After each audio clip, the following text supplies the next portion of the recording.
तो बहुत सुंदर प्रसंग चल रहा है। भगवान की जो मूर्तियां हैं इनके विषय में हमारे कॉन्सेप्ट अक्सर गलत होते हैं और भगवान की मूर्तियां जीवंत हैं। भगवान की मूर्तियां अर्चावतार है, भगवान का अवतार है। जैसे कि कल भी बताया था कि जैसे श्रीमद् भागवत भगवान का शाब्दिक अवतार है, वांग्मय अवतार है, मूर्तियां भगवान का अर्चावतार है। और ये मूर्तियां, इन मूर्तियों में जो प्राण नहीं मानते है ना, वही लोग पौत्तालिक हैं। और विशेष रूप से कल जो प्रसंग उठाया गया था पंचोपासना का, तो इन लोगों के लिए ईश्वर एक कल्पना है। उनको लगता है कि सूर्य को देखा उसकी भी उपासना कर लेंगे, शक्ति को देखा उसकी भी उपासना कर लेंगे। अब देखो ऐसे बहुत सारे व्रत हैं, बहुत सारे व्यक्ति हैं जो राधाष्टमी का व्रत करना समझते कि उसका इतना बढ़ा चढ़ा करके वर्णन करते हैं, लेकिन शास्त्र क्या कहते हैं इस पर ध्यान नहीं देते। जब हम शास्त्र को भूल करके मनमानी करते हैं तभी हम पौत्तालिक ही है एक तरह से, क्योंकि हम कल्पना के लोक में जीते हैं। कल्पना से ठाकुर जी नहीं मिलते, कल्पना में ठाकुर जी है ही नहीं। तो जीवन में सफल कौन हुआ, महात्मा कौन बना, जिसने सर्वत्र भगवान का दर्शन किया। और विशेष रूप से अब जैसे कि राधा रमन लाल जी हैं, ठीक है, शालिग्राम में हमारे गोपाल भट्ट गोस्वामी ने ध्यान किया।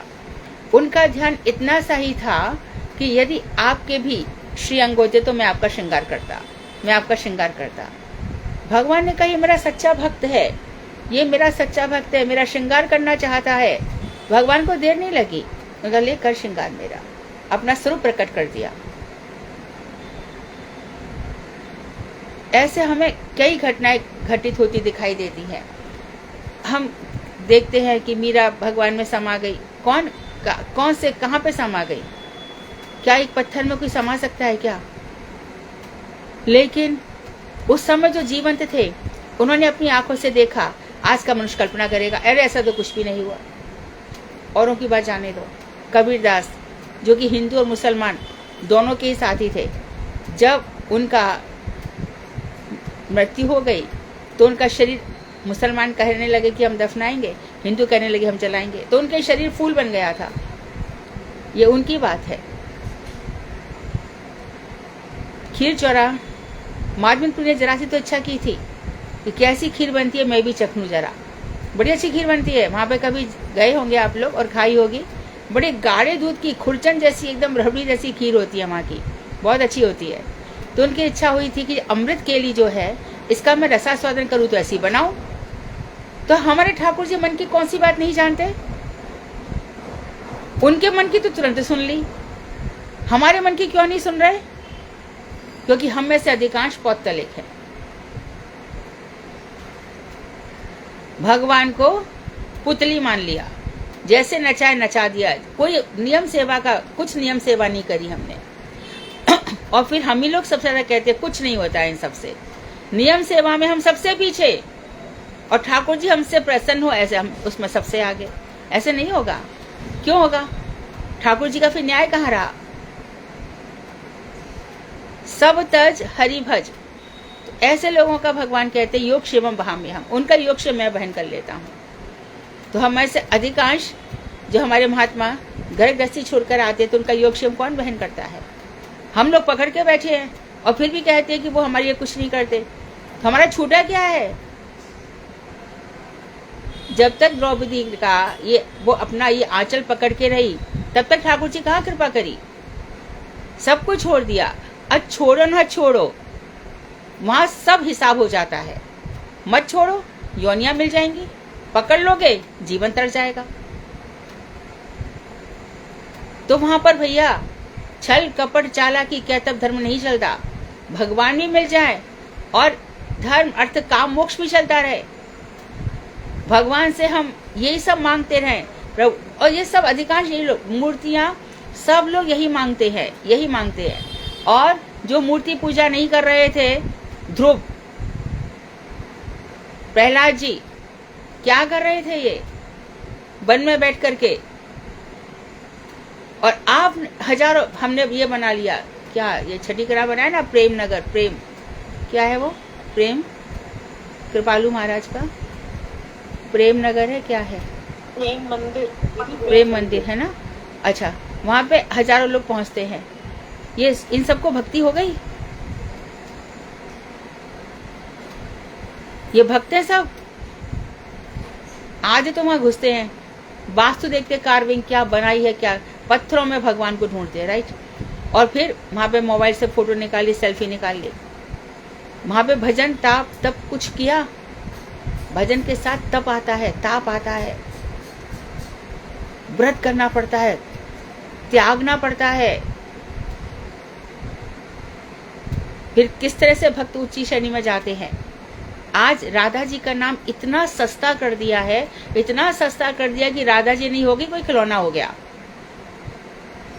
जिन किशोरी जी के चरणों में भगवान श्री कृष्ण अपना सर्वस्व हार जाते हैं, वो किशोरी जी ऐसी मिल जाएंगी?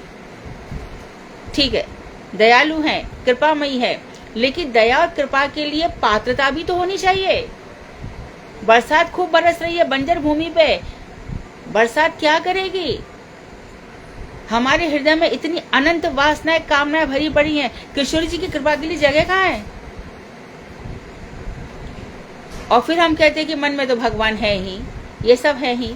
तो जब भगवान आ जाते हैं तो भैया शुरू हो जाओ, ताप भी जीवन में आएगा ही आएगा। भक्त और उसको कष्ट ना हो, ऐसा कभी नहीं हो सकता। सच्चा भक्त है, शुद्ध भक्त है। तो वो ताप क्यों हो रहा है? हमारे सब जितनी भी अंदर अंदर तक कोई एक वासना भी रह गई है, कोई एक भी अभिलाषा रह गई है, कोई भी एक अन्य अभिलाषा रह गई है, उसको मिटा, सोना तपा नहीं पड़ेगा।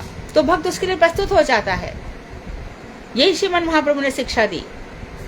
पहले तो वही कह रहे हैं कि त्रिनाथवी सुनीचन बनो, तिनके से भी अधिक निम्न बन जाओ। हम में से कितने बनते हैं? जरा सा किसी का अपमान करके देख लो। तरुपी से विष्णु, बख्श से भी अधिक सहनशील बनो।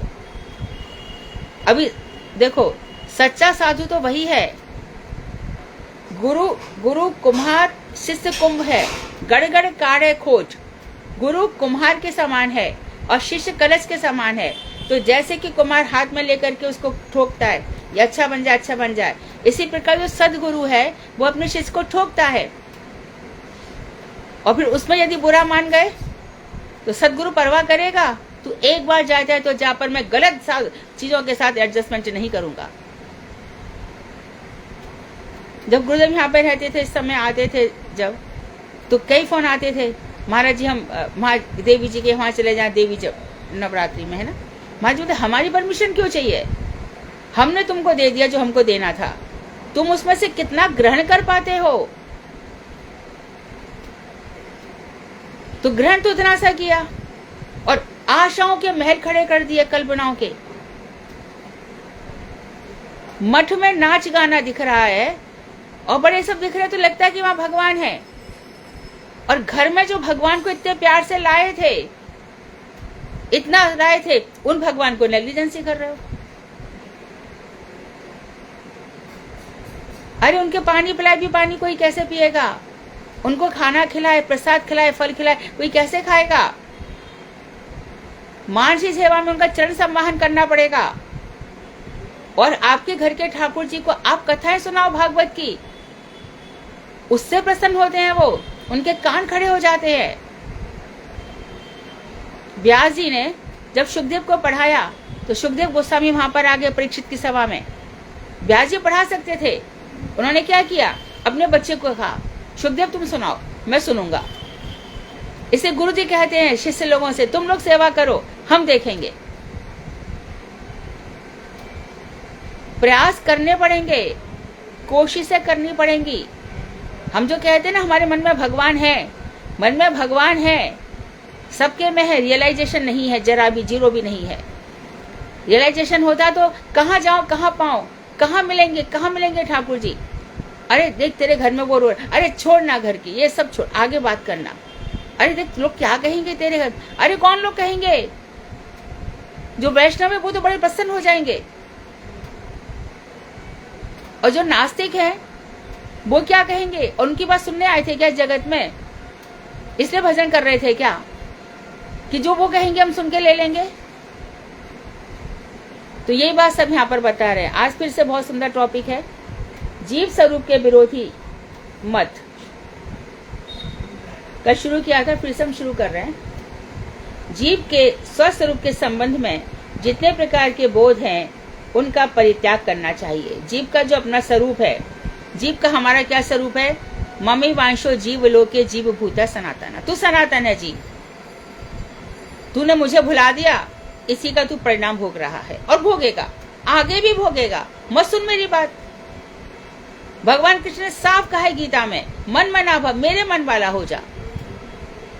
हम तो अपना मन लेके चलते हैं बात बात में। तो जितने प्रकार के विरोध हैं सब का परित्याग करना चाहिए। जीव स्वरूपतः एवं वस्तुतः चित पदार्थ है। कल इसको स्पष्ट किया था। भगवान श्री कृष्ण भी परम चेतन है और जीव भी परम चेतन है, परंतु भाई चेतन अवस्था कब आती है? ज्ञान से, क्योंकि ज्ञान अग्नि है। ज्ञान अग्नि जो है हृदय के सारे अंधकार को दूर कर देती है। अभी हम कहते हैं ना, हो जाए कौन कौन ज्ञानवान सीखे। ज्ञानवान सीखे बिना कभी भी अंदर का कलमश मिटेगा नहीं। जाने बिन होई नहीं प्रतीति और बिन प्रतीति होई नहीं प्रीति। ज्ञान के बिना विश्वास नहीं होता और विश्वास के बिना प्रेम नहीं होता। ज्ञान, जिसको जो ज्ञानी है वही परम भक्त होगा। भगवान ने कहा है 4 प्रकार के चतुर्विधा भजन्ते माम, चतुर्विधा भजन्ते माम सुकृतो जन अर्जुन। कौन कौन से? आर्तो जिज्ञासु अर्थार्थी ज्ञानी चा भर्तर्षव। जो बहुत दुखी होते हैं, जो मुझे जानने के इच्छुक हैं, अर्थ चाहते हैं, और ज्ञानी। इन सब में मुझे ज्ञानी अधिक प्रिय है, ये भगवान ने कहा है। और तब भगवान ने 12वें स्कंद में शर्तें रख दी। 12वें अध्याय में जो निंदा और स्तुति में मौन रहता है, संतुष्ट सततम योगी यथा आत्मा दृढ़ निश्चया। हमेशा संतुष्ट रहता है जैसी भी स्थिति होती है। सततम, हमेशा मुझसे युक्त रहता है, वो दृढ़ निश्चयी होता है, किसी प्रकार से इस मार्ग से हटेगा नहीं। लोग दिखा, वैसे सीता जी को परीक्षा देने की कोई बात ही नहीं थी, पर लोग के दिखाने के लिए कहा कि सीता जी को परीक्षा देनी पड़ी। सीता जी क्या परीक्षा देंगे? वो तो भगवान श्री राम की नित्य शक्ति है।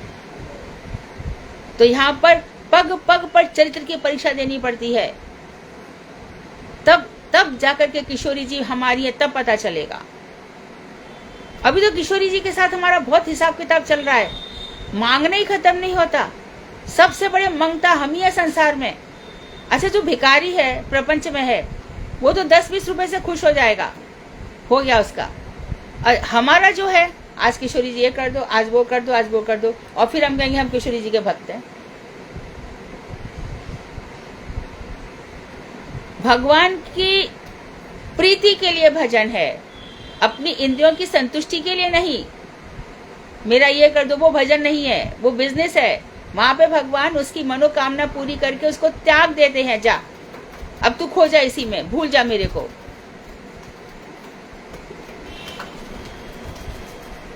तो जीव का स्वरूप है चित्त स्वरूप, हमेशा चेतनता।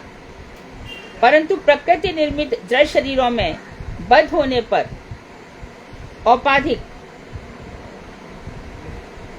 औपाधिक धर्मों में लिप्त होकर अपने को शुद्ध जीव के बदले कुछ दूसरा ही मानने लग जाता है। तो ये जो जड़ शरीर है, ये प्रकृति ने बनाया। देख लो, साफ कह दिया उन्होंने, ये जड़ शरीर प्रकृति का बनाया है। लेकिन जीव निकला कहां से? भगवान की तटस्थ शक्ति से। क्या? आत्मा को भगवान ने 84 लाख योनि बना दी थी, तो उसमें घूमता रहे। प्रकृति ने जड़ शरीर बनाया, भगवान ने आत्मा बनाई। तो जो वहां से निकली, जो जैसी वो थे वैसे हम हैं। बादल ढक गए, सूरज चमक रहा है, मेरी आंख के आगे बादल है, वो मुझे दिखाई नहीं दे रहा। अज्ञान के कारण मेरा सब जितनी भी चेतनता है वो ढक गई है। और अज्ञान भगवान की है। खुद ही कह रहे हैं कि मेरी माया बड़ी दुरत्य है, इसको कोई पार नहीं पा सकता। कौन पा सकता है? माँ में भी ये प्रपद्यन्ते, मेरी शरण में आ जाओ, देख लो। तो मैं क्या करता हूँ? किसी के जीवन में किसी को रुलाता हूँ, किसी को हंसाता हूँ, किसी के जीवन में किसी को मार देता हूँ, किसी की सृष्टि कर देता हूँ, किसी को पैदा कर देता हूँ। तेरी हिम्मत है तो इस जितना भी ये जड़ जगत है इसमें उठ के दिखा, फिर मेरी माया तेरा कुछ नहीं करेगी। निकल के दिखा इसमें से। अरे नहीं, मेरी बेटी मुझे बहुत प्यार करती है, बेटा मुझे बहुत प्यार करता है, वाइफ बहुत प्यार करती है, पति बहुत प्यार, हो गया ना। सब स्वार्थ के लिए चल रहा है, सब स्वार्थ। और जबकि सबको पता है ये बंधन है, तो यहाँ पर वही बात कही है कि जड़ शरीरों में बद्ध होने पर औपाधिक, औपाधिक क्या, किसी का मामा, किसी का चाचा, किसी का पिता, किसी की मामी, किसी की ताई, किसी का ये सब औपाधिक है। शरीर को, ये शरीर कहाँ से बन गए? मानो कोई रिश्ते में आया, अच्छा मानो कोई हमारे घर में देवर रहता है ना, देवर, उसकी दौरानी आ गई, राइट, बड़ी स्वागत सत्कार हुआ, गाने बजे, ढोल तमाशा हुआ, सब कुछ हो गया। अब वो 2 साल बाद छोड़ के चली गई। ऐसे ही है ये संसार, पहले से तैयार रहो। यहाँ कुछ भी स्थायी नहीं है, कुछ भी परमानेंट नहीं है। ये सब रिश्ते नाते शरीरों के हैं। आत्मा का क्या संबंध है? कल तक उसकी शादी नहीं थी, तब वो हमारी कौन थी? आज अचानक कहाँ से दौरानी जिठानी बन गई? कहाँ से नंद सास बन गई? कहाँ से जेठ ससुर बन गए? तो गुरुदेव कहेंगे कि ससुर तो सूर्य हैं, यमुना जी, कृष्ण ने सूर्य को ससुर माना है, बहुत प्रेम करते हैं, यमुना की स्वीकार कर लिया। और उन्हीं सूर्य से जब धुंधकारी का कहीं भी, कितनी जगह पे गए गोकर्ण जी, कहीं भी उसका कल्याण नहीं हुआ, तब धुंधकारी अपने बड़े भैया के पास गया, गोकर्ण के पास, और गोकर्ण ने कहा कि सबसे प्राचीन इस जगत में सूर्य हैं, उनसे ही पूछता हूं कि तेरे उद्धार का उपाय क्या है। हम तीर्थ यात्रा में जा रहे हैं, हम श्राद्ध कर रहे हैं, ये सब कर रहे हैं, बताओ। भागवत तो कहती है, जो शास्त्र ये कहते हैं कि नहीं, इससे कुछ भी नहीं होगा, तो फिर हम अपनी मन की मानेंगे? तो जब हम शास्त्रों की बात नहीं मानते और मूर्ति को भी हम पुतला समझते हैं, जैसे कि खिलाया वैसे खा लिया, जैसे रखा वैसे रख लिया, जैसे पहनाया वैसे पहना, जैसे कि गनगौर होती है ना, गनगौर, इसमें मिट्टी के गनगौर बना दिए जाते हैं और उनको बस कौड़ी लगा दी आंखों में, सब हम वैसे ही भगवान को भी समझते हैं।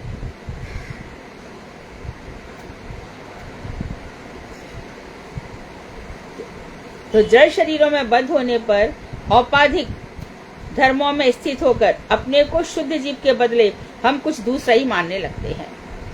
ये सब हम धर्मों में बदल गए। घर में एक शादी हो गई, समझो 1 महीना कहाँ चला गया, 2 महीना कहाँ चला गया, अब वापस लाके दिखा दे कोई इतने टाइम को। तो हम इस शरीर को क्या मानने लग गए? वही चाचा ताऊ ताई, कुछ भी। मातृ गर्भ में जीव की उत्पत्ति होती है। क्रमशः इस मनुष्य जीवन में धर्म की आलोचना करने पर परमेश्वर उसके प्रति प्रसन्न होकर एक सर्वथा निर्दोष स्वरूप प्राप्त करेंगे, ऐसा विचार जीवों के लिए स्वस्वरूप विरोधी है। मातृ गर्भ में जीव की उत्पत्ति होती है, मातृ गर्भ में तो जीव नहीं बनता। देवहूति को कबीर समझा रहे हैं कि जब पिता माता के गर्भ में आधान करता है, तब 10 दिन में एक बेर की गुठली के समान जो कण है वो बेर की गुठली के समान हो जाते हैं और धीरे धीरे उसका विकास होता है और 3 महीने तक आके उसके अंग सब फूटने लग जाते हैं और उसी समय स्थिति वो आ जाती है जब पता चलता है कि बालक स्त्री है या पुरुष है। और फिर महामूर्ख लोग कन्या का भ्रूण हत्या कराते हैं और करोड़ जन्मों तक उस पाप को भोगते हैं। तो अपने को तो मातृ गर्भ में जीव की उत्पत्ति होती है और क्रमशः यह मनुष्य जीवन में धर्म की आलोचना करने से परमेश्वर उसके प्रति प्रसन्न हो जाएंगे और सर्वथा निर्दोष स्वरूप प्रदान करेंगे और धीरे धीरे हम बड़े हो जाएंगे और धार्मिक बन जाएंगे। किसी को मंदिर से आ गए, किसी को 10 रुपया दे दिया, किसी को ये दे दिया, बस यही उनका धर्म है। भगवान नहीं दे सकते थे क्या उसको? भगवान ने तो पहले से सब अन्न पैदा कर रखा है, सब कुछ उन्होंने पहले से पैदा करके रखा हुआ है। अपराधी जीव क्या करेगा?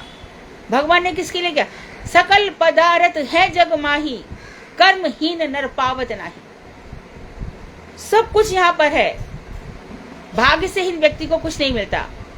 घर में कितना प्रसाद बना है और वो मूर्ख किसी बात पे रूठ गया और प्रसाद से वंचित हो गया कि नहीं हो गया?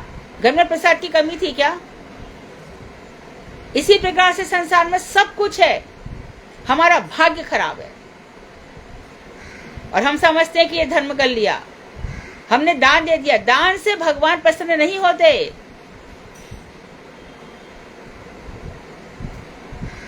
क्या दान दोगे? भगवान ने दिए, इतने अंग दिए हैं। शरीरम आद्यम खलु धर्म साधनम, ये शरीर धर्म का साधन है, सब कुछ दे दिया।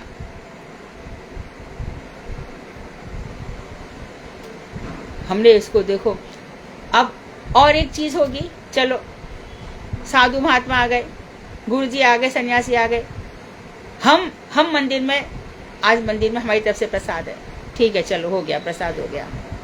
आज गुरुजी तो बहुत अच्छा बोले, और फिर ये शिकायत जब करते हो ना कि अभी हमसे गुरुदेव बात नहीं करते, क्या है ये? दिया था गुरुजी की प्रसन्नता के लिए, अथवा कि समस्त जीवों में भगवान का वास है। कार्तिक मैंने भगवान को अर्पण कर दिया, उस अर्पण के बाद उस विषय में विचार क्यों किया?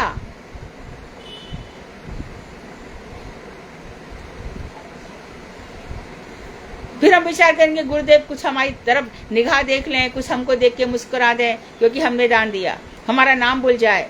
नाम शरीरों का है, आत्मा का नहीं है। वहां पर एक एक कर्म का लेखा जोखा है। चित्रगुप्त जो सारी के सारी हमारे फीडबैक को छुपा के रख रहे हैं, उसको चित्रगुप्त कहते हैं।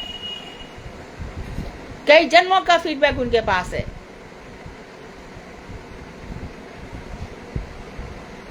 दान एक हाथ दे दूसरे हाथ को नहीं पता चलना चाहिए। और फिर एक्सपेक्टेशंस क्यों रखना चाहिए? यदि भगवान ने दिया है तो दो ना, और देना ही चाहिए। रिक्तो पाणी ना गुरु ना सेव्यत, खाली हाथ गुरु के पास जाना ही नहीं चाहिए, ये तो नियम है, तो शास्त्र कहते हैं। परंतु देने के बाद आशा क्यों? फिर गुरुदेव बहुत भारी वंचना करते हैं। ध्यान रखना, गुरुजी बड़े स्मार्ट और चतुर चालाक होते हैं, उनको पता है ये मेरे पास क्यों आया है। इसलिए पहले महाप्रभु ने पहले श्लोक में, तीसरे श्लोक में कह दिया, त्रिनादपि सुनिचेन, पहले तो नाम में सारी शक्ति है, तू नाम जप। और नाम जपते जपते क्या हो जाएगा? देखो, चाहे आप कितने भी शास्त्र पढ़ लो, सुन लो, लेकिन खुद का भजन नहीं है तो कुछ भी नहीं है। और शास्त्र भी बहुत अनुभूति संपन्न वक्ता के मुख से सुने तो शास्त्र असर करते हैं, तो शास्त्र कुछ भी नहीं होता है, पूरा जीवन निकल जाता है, इतना सा हृदय परिवर्तन नहीं होता।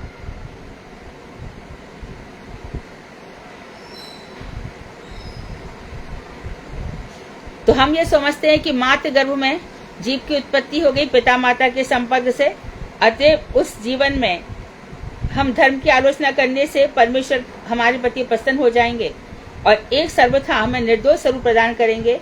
ऐसा विचार जीवों के लिए स्वस्वरूप विरोधी है। जीव का स्वरूप क्या है? जीव स्वरूप है नित्य कृष्ण दास। हम कृष्ण के दास हैं, और मानो तो ठीक है, अच्छा चल जाएगा जीवन, नहीं मानो तब भी दासता तो उनकी रहेगी। उनकी मर्जी है, जैसे रहेंगे, तब उनकी मर्जी के खिलाफ हम कुछ नहीं कर पाएंगे। उनको साथ लेकर के सत्य चित्त आनंद स्वरूप किशोरी जी को साथ लेकर के, राधा जी को साथ लेकर के हमारा कल्याण हो सकता है, क्योंकि वहां पे कृपा बरसती रहती है। कृष्ण राधा जी के उसमें इतने खोए रहते हैं, उनको देखते तो उनकी बंशी स्खलित हो जाती है, उनका पीतांबर दुपट्टा कहाँ गिर जाता है उनको पता नहीं चलता, क्योंकि अद्भुत सौंदर्य है। वो खुद पहले अपने सौंदर्य को देख करके चकित होते हैं। मणि स्तंभ में जब अपना दर्पण उनका आ जाता है तो खुद आश्चर्यचकित हो जाते हैं। और फिर जब वो राधा जी को देखते हैं तो सारा जगत मुझे देखता है, वो राधा जी को देखते तो मोहित हो जाते हैं। और राधा जी क्या है? परम दिव्य है, द्योतमाना है, करोड़ों करोड़ सूर्य के समान उनके शरीर से चमक निकलती है, उनके श्रीअंगों से, और ऐसी उनकी करुणा भी बरसती है। इसकी अनुभूति किसको होगी? जो मंत्र जप रहा है, जो राधा जी का ध्यान कर रहा है और अपना ध्यान कर रहा है कि हम इनके चरणों में हैं। मंत्र जपते जपते चीजें सिद्ध होंगी। ऐसे नहीं होगा, बिल्कुल भी नहीं हो सकता। किशोरी जी की वहां पे सारे संसार में, अरे सुनिए, आपस में एक दूसरे को खुश कर लिया, मेरा मठ में ये चल रहा, यही सारा समय करते रहते हो। भजन करो।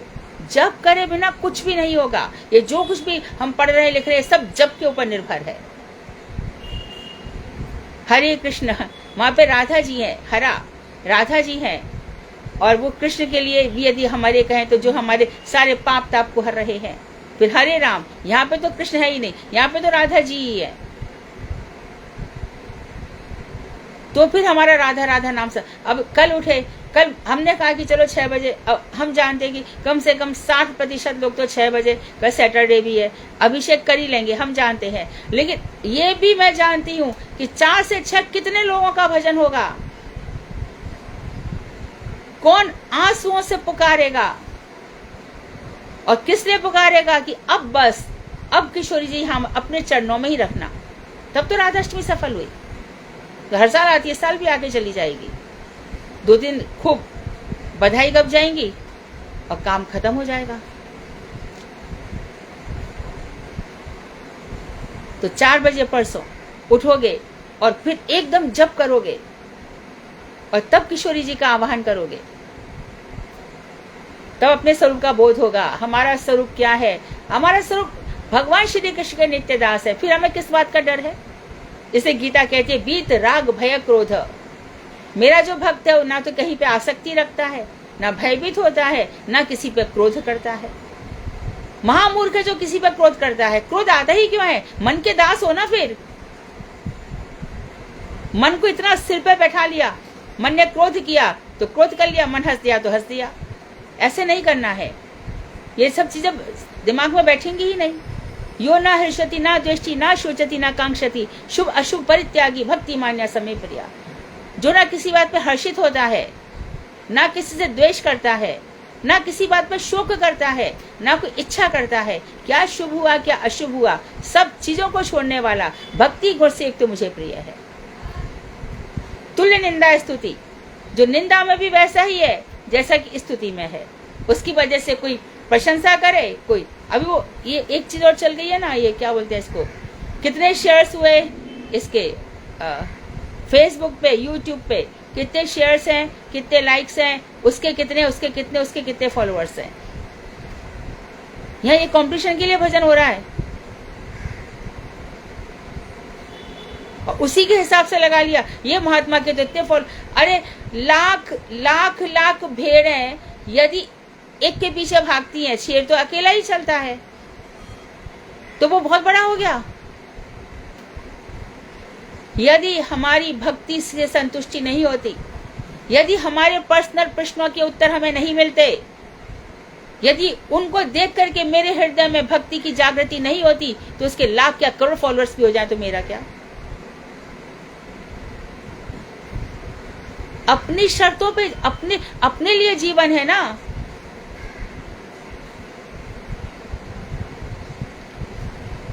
ये सब गहरी बातें हैं, ये अपना स्वरूप है। भक्ति विनोद ठाकुर, सरस्वती प्रभुपाद, ये लोगों को जरूरत थी किसी की? नयनमणि मंजरी है और 10 साल में 12 करोड़ जप किया। शास्त्र नहीं आते थे? क्या नहीं आता था उनको? कितने शास्त्रों की उन्होंने टीकाएं लिखी, और हमारा कितना सा जप हो रहा है। पहले स्थिति सुधरेगी फिर जप करूंगा या करूंगी, तो कभी जप नहीं कर पाओगे। जब इधर शुरू कर दो, इधर स्थितियां ठीक हो जाएंगी। भगवान ने आज तक किसी भक्त को छोड़ा नहीं है। ये यथा माम प्रपद्यन्ते तां तथा भजामि हम। जो मुझे जैसा भजता है मैं उसको वैसा ही भजता हूँ। भक्त किसी भक्त को भगवान छोड़ते नहीं है। साधारण से साधारण भक्त भी भगवान कहते हैं कि जो एक बार भी कह देता है कि हे कृष्ण मैं आपका हूं, मैं उसको भी नहीं छोड़ता हूं। तो ये जीव का अपना स्वरूप है। भगवान के साथ संबंध, दृढ़ संबंध के बिना भक्त भजन नहीं होगा। उनके साथ हमारा संबंध है। वो बात की बात है कि बासे रस से है, कि सख्य रस से है, कि मधुर रस से है, वो बाद में आता है। लेकिन वो जो भगवान है श्री कृष्ण, उनका मेरा संबंध है। और मुझे जो गौड़िया वैष्णव है, जो गौर अर्थात चैतन्य महाप्रभु कौन? राधा कृष्ण मृत विग्रह, उनके संबंधित जो भी हैं वो सब मधुर रस के उपासक होते हैं। वहां पर जितनी मंजरियां हैं वहां मेरा भी स्थान होना चाहिए। नित्य जगत में, नित्य काल में रहूं। प्रलय हो गई, होने दो। सृष्टि होती है, होने दो। मैं किसी मात्र पिता के रज और वीर का कण नहीं हूं। मैं चित्त स्वरूप हूं, मैं चेतन स्वरूप हूं, मैं दिव्य हूं, मैं अलौकिक हूं। ये जीव का स्वरूप है। इसकी अनुभूति होगी। अनुभूति होती है तभी तो ग्रंथ लिखे गए हैं। हमारे कितने सारे ऋषि हैं जो सब अयोनिज हैं, कोई माता के गर्भ से पैदा नहीं हुए। कितने ही ऐसे हैं, ऐसे हो जाते हैं। द्रोणाचार्य का जन्म भी ऐसे हुआ है, और भी कई सारे ऋषि हैं, उनका जन्म ऐसी हो। कृतिकाएं हैं, कृतिकाओं ने जो कार्तिकेय हुए, शंकर जी के तेज को पार्वती सहन नहीं कर पाई, उन्होंने उसको उठा करके फेंक दिया, तो वो नीचे ही गंगा जी के किनारे रह गया। तो कृतिकाएं आगे, उन्होंने उसको पाल लिया। कहीं पर वीर सूप में गिर गया तो वहां पर उनका पालन पोषण हो गया। गांधारी थी, गांधारी के घर में कंपटीशन हो गया। धृतराष्ट्र और पांडु, जिसका बेटा पहले होगा वही राजा बनेगा। तो बस हमारे धर्मराज आ गए, युधिष्ठिर यमराज के पुत्र। इतनी में इसके गर्भ में था, गांधारी के पेट में, और उसने लेकर के अपने पेट में खूसे मार दिए कि तू पहले ही क्यों नहीं आया। फिर एक पिंड गिर पड़ा।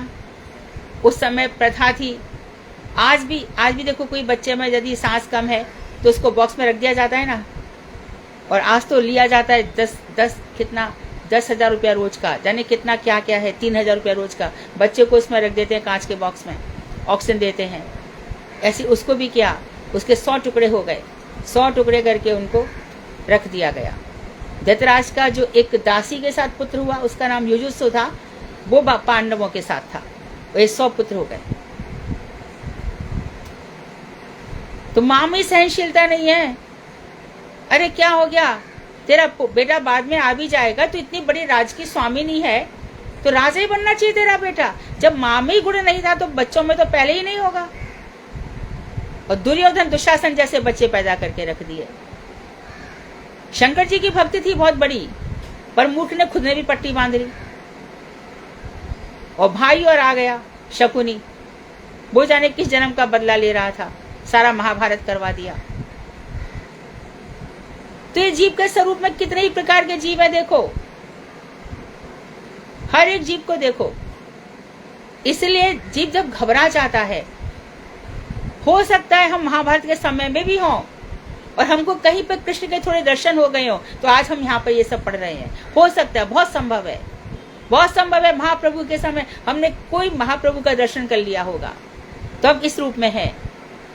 ये इतना संभव नहीं है। आज भी देखो कैसे कैसे जन्म हो रहे हैं, कहाँ कहाँ पर जीव पैदा हो रहा है और क्या क्या खा रहा है। कॉकरोच भी खा लेता है, सोचो। और यहाँ पर वेदांत में, यहाँ पर जो उदर है, उदर ब्रह्म, पेट में भी ब्रह्म है, उदर ब्रह्म की, दहर ब्रह्म की उपासना होती है।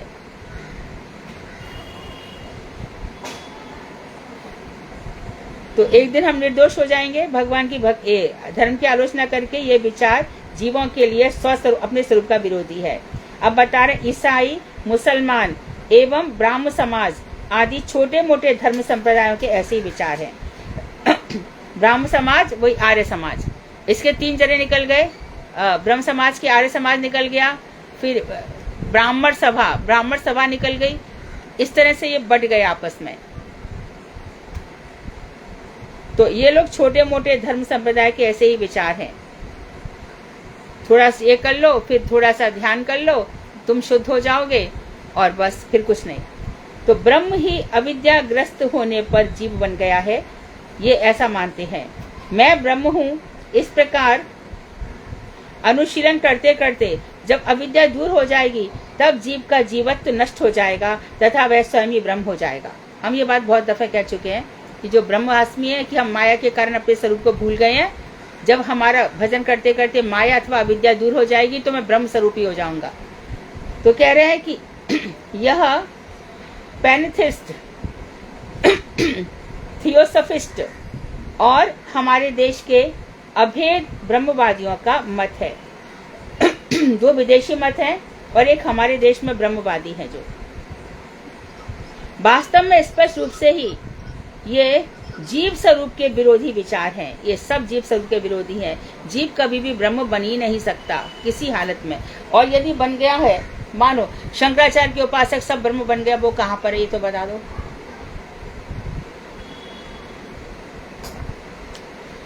अभी हम कह रहे हैं अहम ब्रह्मास्मि, हमसे पहले भी तो हजारों वर्षों से था ना, वो सारे ब्रह्म कहाँ गए बता दो भैया।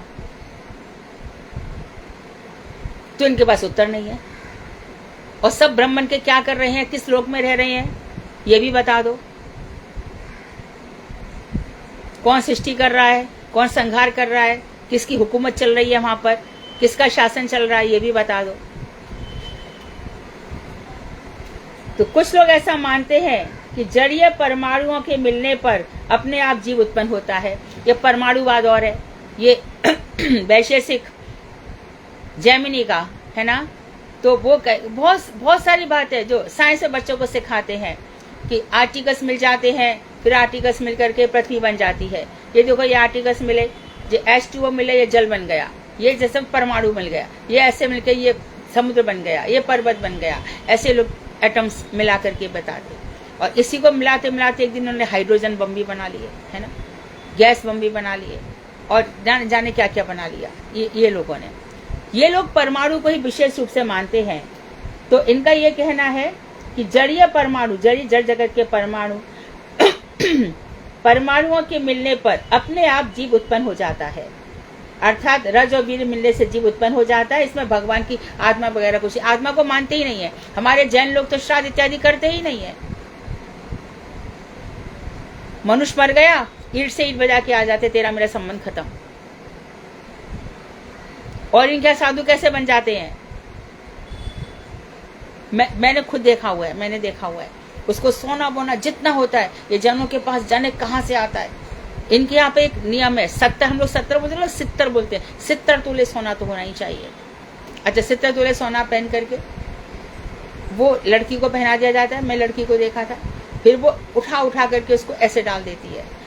यद्यपि उसके घर के सब लोग हैं, कोई बाहर वाले को थोड़ी लेने देगा। और फिर वो बाल नोचती है, पिशाच वृत्ति। तू साधु बन गई, ठीक है, तो सब कुछ छोड़ दिया, सफेद धोती पहन ली और सफेद एक पेटीकोट सा पहन लिया। साधु की पहचान है वो मुक्त होता है, मुक्त कपड़े होते हैं, खुले कपड़े। साधु की सबसे बड़ी पहचान है वो लांग की धोती नहीं पहन सकता है, उसको खुला पहनना पड़ेगा सब कुछ। स्त्री हो या पुरुष हो, जितना हो वो खुला, क्योंकि स्त्री खुले वस्त्र में नहीं रह सकती है। इसके लिए स्त्रियों को संन्यास नहीं दिया जाता है। पर इसका मतलब ये नहीं कि वो सन्यासी से कम है।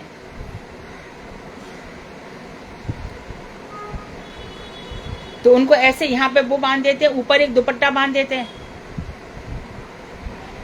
अभी तो कुर्ते पहनने लग गए हैं, पहले वो भी विधान नहीं था। ऐसी दुपट्टा करके, और फिर वो चल गई थी स्वेटर्स के लिए बंडी जिसमें कॉटन भर के रखते थे, फिर बगल बंदी चली, ऐसे करके चल रहे हैं। अभी तो कपड़े का कोट वोट पहनने लगे, स्वेटर भी पहनने लग गए। तो ऐसे विधान था, तो वो पिशाच वृत्ति अपना लेती है। और ऐसे करके एक घर में मैं गई, 27वें माले पे घर था, 27वें माले पे, तो उनके यहाँ पे बड़ी तैयारियां चल रही थी। लेकिन क्या होगा, आज साध्वी जी आएंगी, हल्ला मच रहा है। क्यों? तो ना पैदल चलेंगी, ना गाड़ी अपनाएंगी, ना कुछ अपनाएंगे, लिफ्ट भी यूज नहीं करेंगे, बिजली का कोई यंत्र यूज नहीं करेंगे। 27 माले चढ़ के आ जाएगी, नहीं 27 माले चलेंगी नहीं, हमने कह दिया कि वो 3 माले आ जाए, बाकी हम उतर के जाएंगे। कर ले भैया, शरीर से देखो जितना भी किया जाए, तू खूब लुटा दे, सब कुछ कर दे, मिल गए भगवान। वेदांत में जैनिज्म का खूब बुरी तरह से खंडन किया है। जब पृथु महाराज के घोड़े को इंद्र ले जा रहा था, तब बार बार जो इंद्र ने रूप बदला, वही रूप ये हो गया, कोई जैन बन गया, कोई बौद्ध बन गया, ये सब बन गया। ये भागवत में कथा आती है। और हम लोग चारों तरफ सेकुलरिज्म है, धर्मनिरपेक्ष बनो, ये भी है, ये भी तो इंसान है, ये भी तो इंसान है, ये भी तो इंसान है। अरे है, सब इंसान है। इस शरीरों को इंसान में समझो, इसके अंदर जो आत्मा है वो उसका बल है। आत्मा बलशाली है। शरीर तो बहुत मिल गए पिछले जन्मों से, कभी जैन बन गए, कभी हम अफ्रीकी बन गए, कभी ऑस्ट्रेलियन बन गए, कभी कनाडा में चले गए। इसमें क्या हो गया? पूरी भूमि भारतवर्ष की है, जम्बू द्वीप है, टुकड़े टुकड़े हो गए। अभी भारत में जब स्वतंत्रता मिली थी तब 20-22 राज्य थे, आज 30 राज्य हैं। तो कोई छत्तीसगढ़ी है, कोई बिहारी है, तो क्या हो गया? तो इस तरह से धर्म के नाम पर कोई भी उपदेश दे करके हम समझते हैं कि हम धार्मिक हो गए, ये सब। और फिर जैन लोग जाएंगे सरकार के पास, हम माइनर हैं, हमारे लिए कुछ सुविधाएं होनी चाहिए।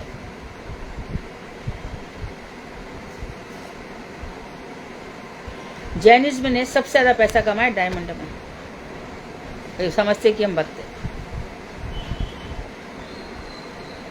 जितना भी है, जो धरती के हम कहते हैं ना, धरती इतने यहाँ पर बम्बई में सिंपल से सिंपल 1 स्क्वायर फीट जमीन 45,000 रुपये में जाती है। एक स्क्वायर। किसने बढ़ाया ये दाम? ये जो डायमंड है ना हम पहनते हैं, ये जो नकली डायमंड है, ये खरीदते हैं ना हम लोग, ये जो लोग भी खरीदते हैं, हम लोग नहीं कह रही हूँ मैं, जो लोग खरीदते हैं उनको दे रहे हैं, उन लोगों के करोड़ करोड़ करोड़ के एक फ्लैट है, 8 करोड़ 10 करोड़। असली डायमंड तो है ही नहीं, माइनिंग है ही नहीं। हीरे की खाने कहाँ पर है? कहाँ से आएगा इतने डायमंड? और बड़े खुश हो रही है। ऐसी कोई धातु है क्या जो खरीद लो उसके बाद उसके पैसे आधे हो जाए बेचने जाओ तो? क्यों भैया? अच्छी धातु तो उतने में बिकती ना। सोना तो बिकता ही है ना उतने में जितने में खरीदा। वो भी आपके पास सर्टिफिकेट है तो सोने की खरीद बेचने का क्या है? 22 कैरेट का सोना लाओ और 16 कैरेट में बिकता है, 18 कैरेट में। कोई दुकानदार लेगा नहीं। इसलिए आजकल मोहर लगाने लग गए हैं कि भैया इतनी चीटिंग मत करो। हीरे का भी वैसा ही है। अरे तो हीरे के कुंडल पहनते हैं, बहुत अच्छे हैं वो लोग जो नकली पहन करके आराम से जिंदगी के मजे लेते हैं।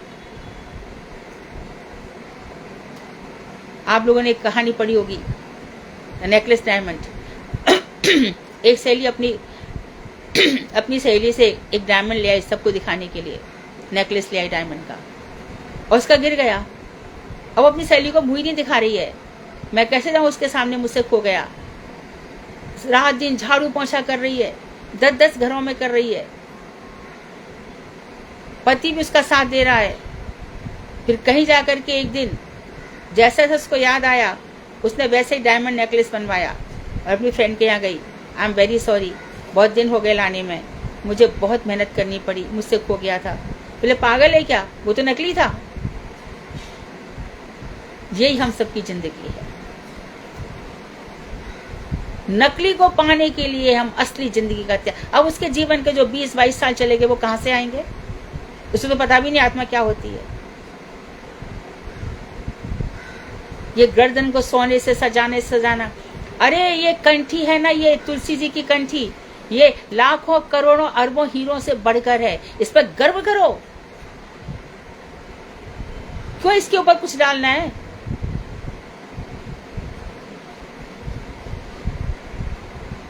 हमारे हाथों की शोभा भजन है।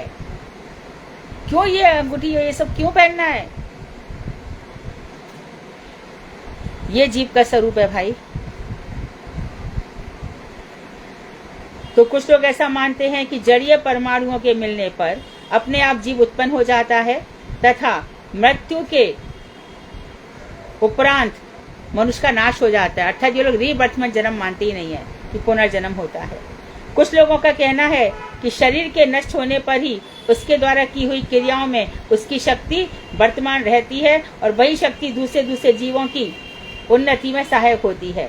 कुछ लोग यह कहते हैं कि शरीर के नष्ट हो जाने पर भी उसने जो काम किए हैं उसकी शक्ति वर्तमान रहती है। अर्थात जो बड़ा धार्मिक है उसका बेटा भी वैसी धार्मिक बन जाएगा, जो ट्रस्टी है उसका बेटा ट्रस्टी बन जाएगा, जो क्रिकेटर है उसका बेटा क्रिकेटर बन जाएगा, डॉक्टर का बेटा डॉक्टर बन जाएगा।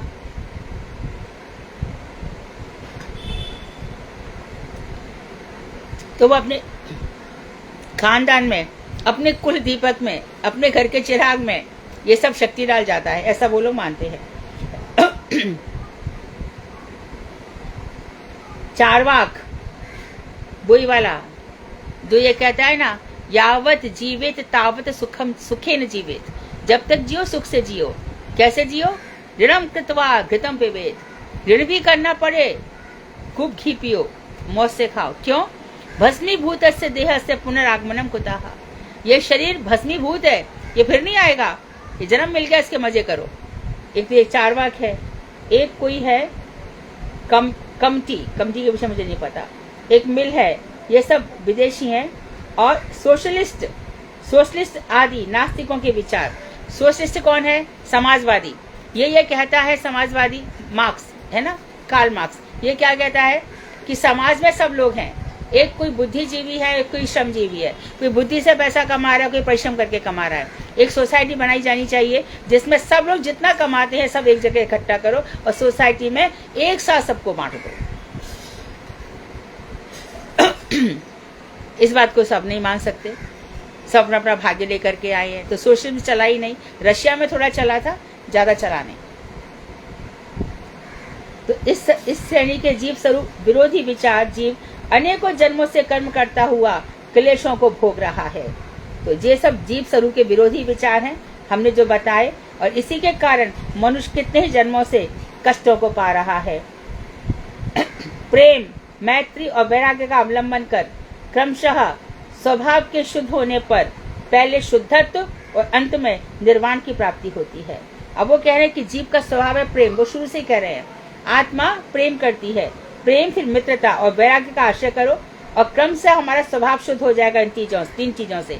सबसे प्रेम करो। अयम निजः परो वेत्ति गणना लघु चेतसाम उदार चरिता नाम तू वसुदैव कुटुंबकम।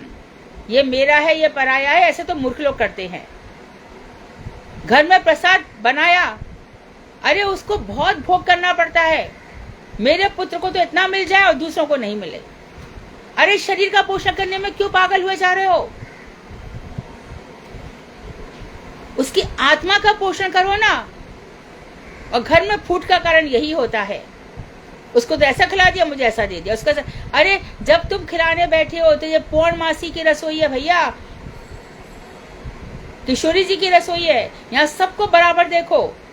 किसी के साथ ऐसा कभी मत करना, रसोई में कभी भेदभाव मत करना।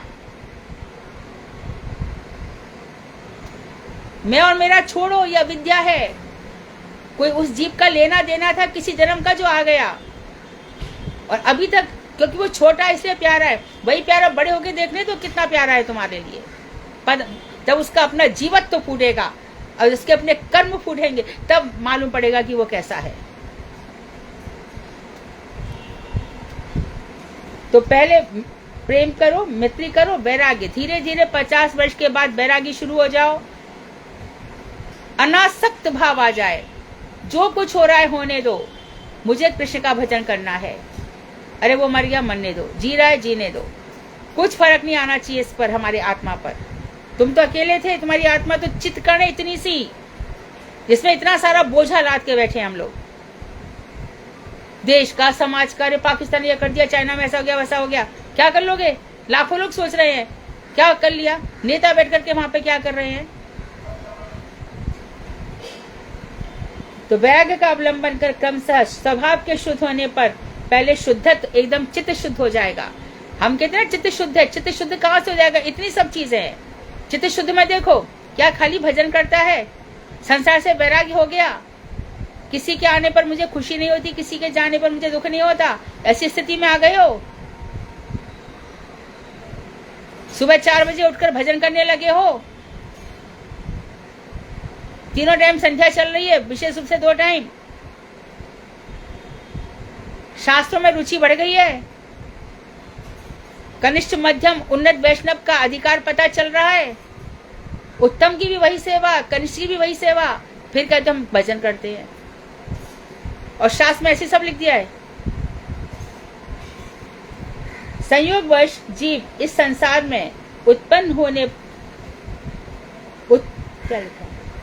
होकर महाक्लेश में पतित हो गया है, और संसार का कोई भी सुख स्वीकार न करके किसी प्रकार से जीवन धारण कर मृत्यु होने पर ही शांति प्राप्त होती है। यह स्कोपेनहोवर आदि निराशावादी लोगों का मत है। एक निराशावादी मत ये भी है कि भैया ये जीव इस संसार में आकर के फॉल डाउन हो गया है, बड़ा कलेशों में पड़ गया है आकर, संसार का कोई भी सुख उसको स्वीकार नहीं होता। कैसे स्वीकार होगा? यहाँ सुख हो, यहाँ दुख तुरंत। 2 घंटा भी तो सुखी रह के दिखा दे कोई, ऐसा दुखों का पहाड़ टूटता है। और खुद ही तो जिसने संसार बनाया कृष्ण, वो खुद ही कह रहे मैंने दुखालय बनाया। किसी प्रकार से जीवन धारण कर मृत्यु होगी तभी शांति प्राप्त होगी, ये निराशावादी लोग हैं। प्रकृति और पुरुष के संयोग द्वारा जीवत्व उत्पन्न होता है, अतएव जीवत्व का नाश करना ही परम पुरुषार्थ है। वो कहते हैं कि प्रकृति और पुरुष के संयोग से जीव उत्पन्न होता है, ये विचार भी गलत है। और इनका ये मानना है कि जीवत्व का नाश करना ही, अर्थात प्रकृति और पुरुष को भूल जाओ और अपनी अवस्था में आ जाओ। कर्म के लिए ही या विवेक के लिए ही प्रकृति और पुरुष का भोग्य भोक्तृत्व भाव अनादि है। इसका नाश करने पर विविध दुखों का अत्यंत निवृत्ति रूप पुरुषार्थ प्राप्त होता है। आगे उन्होंने स्पष्ट किया कि कर्म करने के लिए या विवेक क्या सही है क्या गलत है, इसके लिए ही प्रकृति और पुरुष का भोग्य और भोक्तृत्व भाव अनादि है। अर्थात प्रकृति भोग रही है और भोग क्या है, और भोक्ता कौन है? पुरुष। ये भी बहुत है, सांख्य कार्यों का मत है, सांख्य पुरुष का। सांख्य वाले जो है इसको मानते हैं। ये कपिल मुनि वाले जो हमारे सांख्य भगवान के अवतार, ये दूसरे सांख्य हुए हैं, दूसरे जो कपिल है उनके लिए कह रहे हैं। तो प्रकृति भोग्या है और ये ब्रह्म जो पुरुष है वो भोगता है, और ये भाव अनादिकाल से चला आ रहा है। जब इस भाव का नाश हो जाएगा तब त्रिविध दैहिक दैविक भौतिक दुखों का अत्यंत निवृत्ति रूप पुरुषार्थ प्राप्त हो जाता है। तब तीजे सांख्यवत है, ये तीनों प्रकार के दुखों का नाश हो जाता है। यह सांख्य मत है। इसमें जीव का अत्यंत स्वरूप विरोधी भाव है। यहाँ भी जीव का जो भगवान का नित्य दास है वो है ही नहीं। प्रकृति नास्ति नियति नटी सी कंदु क्रीड़ा सी करती।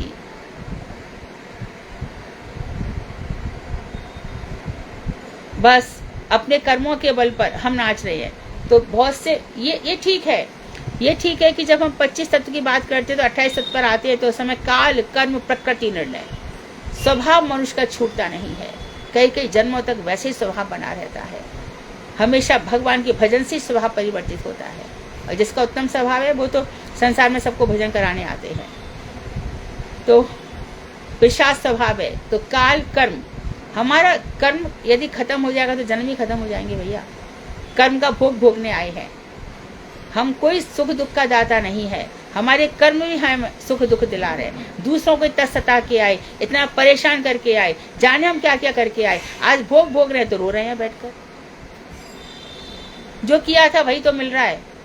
इसलिए ब्रह्मा जी ने कहा देखो भोग लो, 10वां स्कंद 14वां अध्याय 8वां श्लोक, भोग लो इसको। भगवान चलो इस शरीर में भोगवा दो, अगले जन्म में कुछ भी नहीं, शांति, परम शांति, फिर मैं आपका ही भजन करूंगा। इसे भोगों से घबराओ मत, होने दो, आने दो जितने आ रहे हैं। इससे क्या घबराना है? जीवन तो उतना ही मिलेगा, एक सांस ज्यादा नहीं मिलेगी। एक सांस हर, मैं तो कहती, कुंती ने क्या कहा, मुझे कष्ट पे कष्ट दे दो हे नाथ। क्यों? आपका स्मरण रहता है। कुंती की प्रार्थना हम भी ऐसी मांगेंगे, हाँ जरा सा कष्ट आ जाए पता चलेगा। लाक्षागृह में उनको जलाया जा रहा है, अज्ञातवास में रहना पड़ रहा है। तो कुंती जैसी प्रार्थना करने से तो हम तो डरते हैं भाई, इतने कष्ट आ गए तो कैसे होगा। लेकिन ये भी है, दुख में सुमरन सब करें, सुख में करे ना कोई। जो सुख में सुमरन करे तो दुख काहे को हो। अर्थात दुख और सुख चलते रहने दो। तो इसमें खुद ही बता रहे हैं कि इसमें भी जीव का अत्यंत स्वरूप विरोधी भाव है। ये भी स्वरूप का विरोधी है। जीव कृत कर्म द्वारा उत्पन्न अपूर्व भी जीव का कर्मफल प्रदाता है। ये भी कह रहे हैं, ये भी बात ठीक नहीं है। बहुत से लोग यानी सांख्य वाले कहते हैं और मीमांसक भी कहते हैं, पूर्व मीमांसा वाले, कि जीव ने जो कर्म किए हैं उससे उत्पन्न उसका अपूर्व मतलब भाग्य, जैसा कर्म किया है वैसा भाग्य बना है, और उसका ये भाग्य ही उसके जीव के कर्म के फल का दाता है। लेकिन तुरंत याद कर लो, भगवान ने क्या कहा है, कर्मण्यवाधिकारस्ते मां फलेषु कदाचन। तू किसी का भाग्य क्या, कर्म करने में ही तेरा अधिकार है, फल तो मेरे पास है। मैं कब दूंगा कब नहीं दूंगा ये मैं जानता हूँ, और दूंगा कि नहीं भी दूंगा वो मेरे विचार का विषय है, वो अपनी मुट्ठी में रख लिया सारा फल।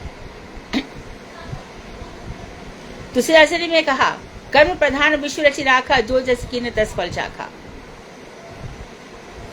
परंतु बाद में खुद ही ने धर्म बनाए और खुद ही ने कहा, सर्वधर्मान परित्यज्य मामेकम शरणं व्रज। पहले बोलते कि मैं तेरे को थोड़ी सी बात बताता हूँ, सुन ले। बाद में मैं तेरे को गुह्य ज्ञान बताता हूँ, फिर मैं मोर गुह्य, ज्यादा छुपा हुआ सीक्रेट ज्ञान बताता हूँ, फिर मोस्ट सीक्रेट बताता हूँ, और देख तेरे को राज गुह्य विद्या बताता हूँ, सबसे ज्यादा, इससे बढ़कर कुछ भी नहीं है। क्या सब छोड़ दे। और बड़े खुश हो गए अर्जुन से, ये सब तेरे ताऊ भाई, अरे कुछ कोई मरने वाले वाले, ये सब मेरी इच्छा से चल रहा है। ताऊ जी को कोई मारता है क्या? दादाजी को कोई मारता है क्या? अरे सब मरे हैं भाई, देख देख ये मेरा विराट स्वरूप, ये सब दिखा रहे हैं और मुझसे निकल रहे हैं, मुझ में ही आ रहे हैं, तो क्यों मारूं? धर्म के लिए खड़े हैं क्या?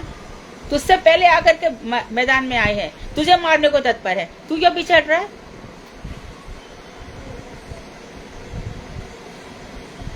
तो भगवान ने कहा, अनासक्त हो जा। हम सब ये सम्रांगण है, यहाँ पर सभी को युद्ध करना है, कभी हृदय से और कभी बाहर की परिस्थितियों से। कभी मन में ऐसी ऐसी भावनाएं आ जाती हैं और कभी बाहर की परिस्थितियां ऐसी हो जाती है। नित्य निरंतर युद्ध ही करना है। इसमें एक ही चीज रक्षा करती है, भगवान का भजन। जो ये कर जाता है वो संसार को जीत जाता है। समय हो गया होगा, मैं तो बहुत ध्यान नहीं दिया। हो गया क्या? हाँ हो गया। वांछा कल्पतरुभ्यश्च कृपा सिन्धुभ्येव च पतितानां पावनेभ्यो वैष्णवेभ्यो नमो नमः। हरे कृष्णा दीदी, दंडवत प्रणाम। दंडवत प्रणाम। दीदी अभी जो कपिल जी हैं, सत्यमस्तक विदुषी कपिल जी हैं, जो उन्होंने बोला है कि इसमें जीव का अत्यंत स्वरूप विरोधी भाव है, और फिर वो बोल रहे हैं कि जो जीव के द्वारा जो कर्म दिए होते हैं, उनसे जो अपूर्व ही जीव का भाग्य, अपूर्व इस प्रारब्ध, अपूर्व मतलब प्रारब्ध। जैमिनी ने इसी भाषा को अपूर्व कहा है। किसी ने आशय कहा है, किसी ने संस्कार कहा है, किसी ने प्रारब्ध कहा है, किसी ने भाग्य कहा है। ये सब अपूर्व के पर्यायवाची है। मतलब कि दीदी जो हमने अपने प्रारब्ध में कर्म किए हुए हैं, तो वही हमारे फल के रूप में आ रहे हैं। हाँ, ये वो लोग मानते हैं। हमारे यहाँ पर वो बताते हैं ना, जीव के स्वभाव के विरोधी कौन कौन से मत हैं, वो सारे विरोधी मतों को गिनाया उन्होंने। और जो स्वस्वरूप है वो आगे बताएंगे, अभी तो विरोधी मत ही बता रहे हैं।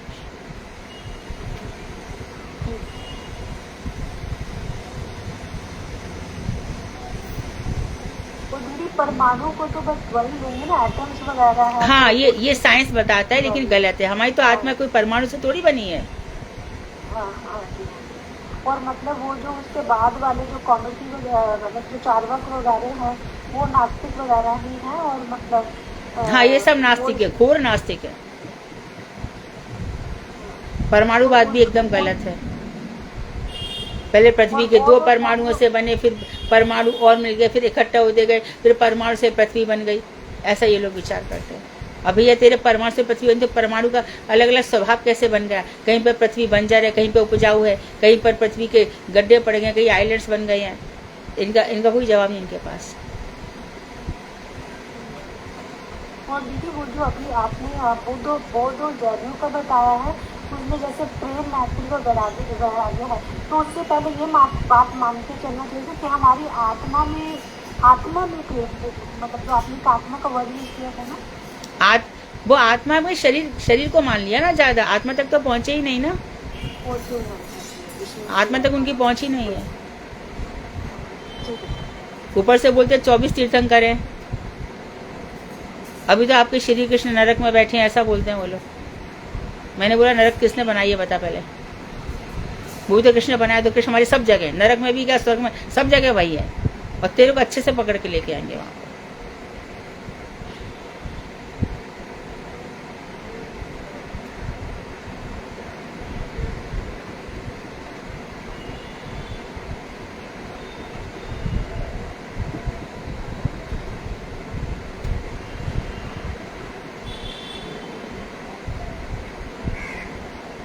और पूछो।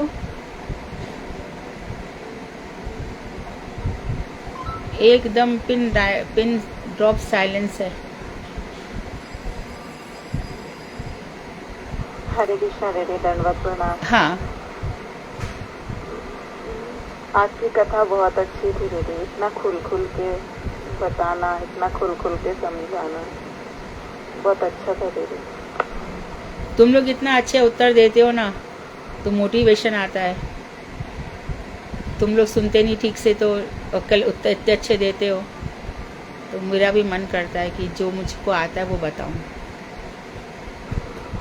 नहीं दीदी, इतना खुल की कथा तो मैं भी इतने सालों में नहीं सुनी। आज की कथा तो मतलब कुछ मेरे जीवन में भी ऐसे हुआ तो मुझे लगा दीदी को कैसे पता चल गया। मेरे मन में भी संदेह आया था दीदी अभी 2-3 दिन पहले कि दीदी मुझसे नाराज तो नहीं है, क्या मैं अच्छा भजन नहीं कर रही हूँ। तो जैसे मैंने ये शब्द सुना ना तो मुझे अपने आप में लगा नहीं, ये हमारा सोच गलत है, हमारे गुरु वैष्णव हमसे प्रसन्न है, हमारा भजन कितना हो रहा है ये हमें देखना है। अपने भजन के लिए हमारी निष्ठा होनी, भजन निष्ठ होना चाहिए। और भजन हर समय रक्षा करता है, भजन ही रक्षा करेगा, भजन ही तुम्हें कहां से कहां पहुंचाएगा।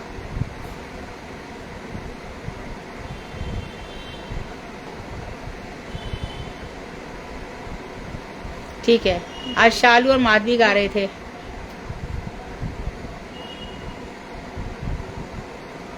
गाओ। हरे कृष्णा दीदी, हाँ। दंडवत प्रणाम। हरे कृष्णा दीदी, दंडवत प्रणाम। आवाज दंडवत आई है? दंडवत, हाँ आ रही है। हरे कृष्णा दीदी, आज दंडवत आज आज प्रणाम। मैंने राजेश प्रभु को पूछा था कि प्रभु जी क्लास का चैप्टर बहुत कठिन है, कंटिन्यू करूं कि नहीं करूं। बोले नहीं नहीं करो दीदी करो। जिन लोगों ने भगवान को पुतला समझ रखा है उन लोगों के लिए क्लास बहुत अच्छी है, वो इतने ध्यान से सुनते हैं क्लास। इतनी कठिन क्लास तुम लोग पार कर गए ना, तो मैं तो समझती थी कि 2-4 लोग ही रह जाएंगे, सब चले जाएंगे, क्लास सबके बस की बात नहीं है। दीदी जो नए लोग भी जुड़े हैं ना, जिस दिन मैं लिंक नहीं भेजती हूँ या कुछ हो जाता है, थोड़ा ध्यान से हट जाता है दीदी, उनको भी बेचैनी होती है, क्या दीदी की कथा नहीं आ रही है। ऐसे तो मुझे लगता है कि इन्हें भी इंटरेस्ट आ रहा है, मतलब अच्छा लग रहा है इन्हें, जो अभी नए लोग हैं कुछ हैं। क्योंकि अपने जीवन की बात है ना इसमें, जो अपने जीवन में घट रहा है वही भक्ति विनोद ठाकुर बता रहे हैं, इसके लिए अच्छा लग रहा है। अमृत है, चैतन्य शिक्षा अमृत है, पद पद पद पद पद पर अमृत है इसमें।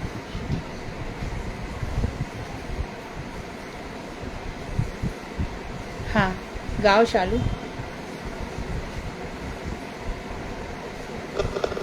जय माधव मदन मुरारे राधे श्याम श्यामा श्याम केशव काली हरे राधे श्याम श्यामा श्याम सुंदर कुंडल नयन विशाल गल सोहे वैजंती माला या छवि की बलिहार राधे श्याम श्यामा श्याम जय माधव मदन मुरारे राधे श्याम श्यामा श्याम कबू लूट लूट दधी खायो कबू मधुवन में रास रचायो जति विपिन विहार राधे श्याम श्यामा श्याम जय माधव मदन मुरारे राधे श्याम श्यामा श्याम ग्वाल बाल संग धेनु चराई वन वन भरमत फिरे अधुराई काले कामर कारी राधे श्याम श्यामा श्याम जय माधव मदन मुरारे राधे श्याम श्यामा श्याम चुरा चुरा नवनीत जगायो ब्रजनाथिन पे नाम धरायो माखन चोर मुरारी राधे श्याम श्यामा श्याम जय माधव मदन मुरारे राधे श्याम श्याम श्याम। एक दिन मान इंद्र को मारो, नक ऊपर गोवर्धन धारो, नाम पढ़ो गिरधारी राधे श्याम श्याम श्याम। जय माधव मदन मुरारे राधे श्याम श्याम श्याम। दुर्योधन का भोग न खायो, रूखो साग विदुर घर खायो। दुर्योधन को भोग न खायो, रूखो साग विदुर घर खायो। ऐसे प्रेम पुजारी राधे श्याम श्याम श्याम। जय माधव मदन मुरारे राधे श्याम श्याम श्याम। करुणा कर द्रौपदी पुकारी, पट में लिपट गए बनवारी। रख रहे नर नारी राधे श्याम श्याम श्याम। जय माधव मदन मुरारी राधे श्याम श्याम श्याम। भक्त भक्त सब तुमने तारे, बिन भक्ति हमें खाड़े द्वारे। लीजो खबर हमारी राधे श्याम श्याम श्याम। जय माधव मदन मुरारी राधे श्याम श्याम श्याम। अर्जुन का रथ हाकन हारे, गीता के उपदेश तुम्हारे। चक्र सुदर्शन धारी राधे श्याम श्याम श्याम। जय माधव मदन मुरारी राधे श्याम श्याम श्याम। जय केशव अमिल हारी राधे श्याम श्याम। राधे श्याम राधे श्याम राधे श्याम राधे श्याम। हरे कृष्ण। बहुत सुंदर, बहुत बढ़िया। माधवी,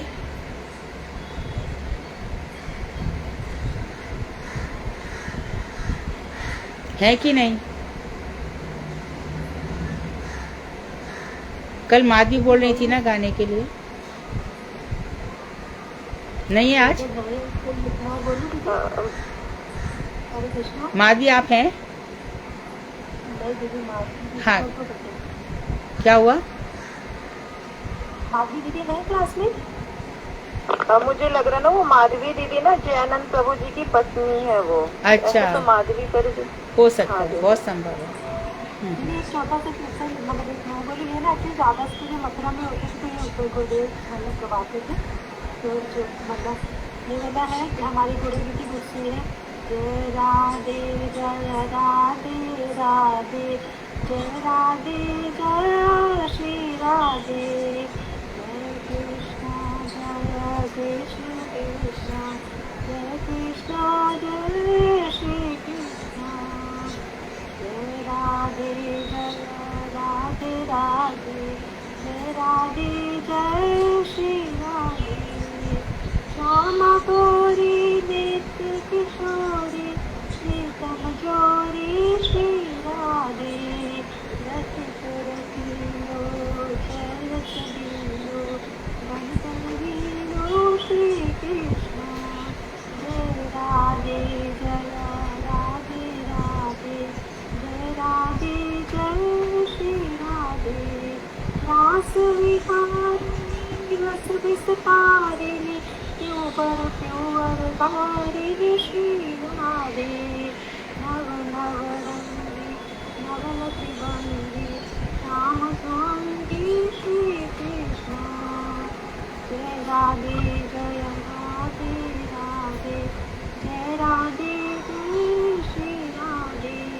प्राण प्यारे रूप प्यारे, अति सुकुमारी श्री राधे। मनोहर मामोद सुंदर वर कर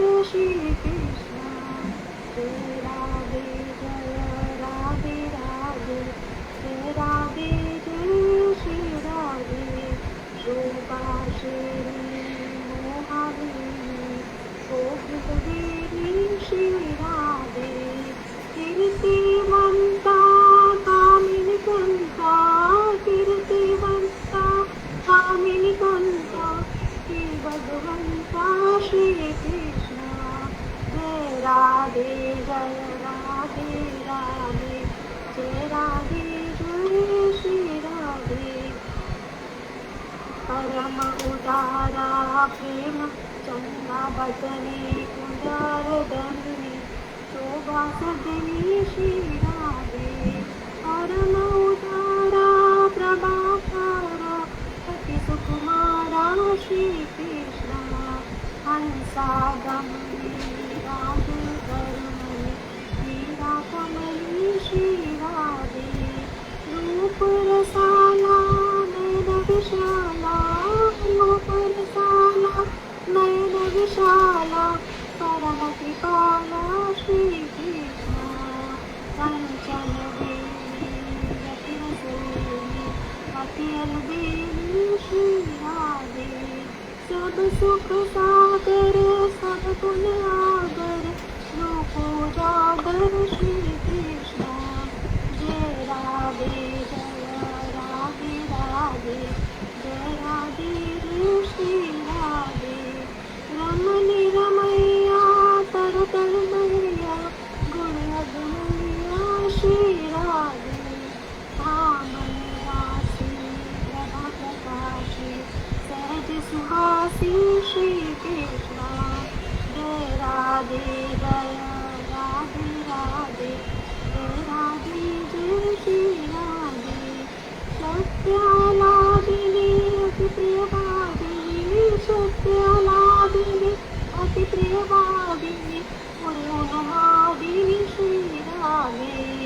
अंग अंग तोना सरस सलोना सुभग सुतोना श्री कृष्ण। राधा नामिनी गुण अभिरामिनी राधा नामिनी गुण अभिरामिनी श्री हरि प्रिय स्वामिनी श्री राधे। हरे हरे हरे हरे हरे हरे हरे हरे हरे श्री कृष्ण। जय राधे जय राधे राधे जय राधे जय श्री राधे। जय कृष्ण कृष्ण जय कृष्ण जय श्री कृष्ण। राधा रानी कृष्ण। बहुत सुंदर, बहुत बढ़िया। ठीक है, कल मिलते हैं। वांछा कल्पतरुभ्यश्च कृपा सिन्धुभ्येव च पतितानां पावनेभ्यो वैष्णवेभ्यो नमो। हरे कृष्णा दीदी, दंडवत दंडवत। हरे कृष्ण।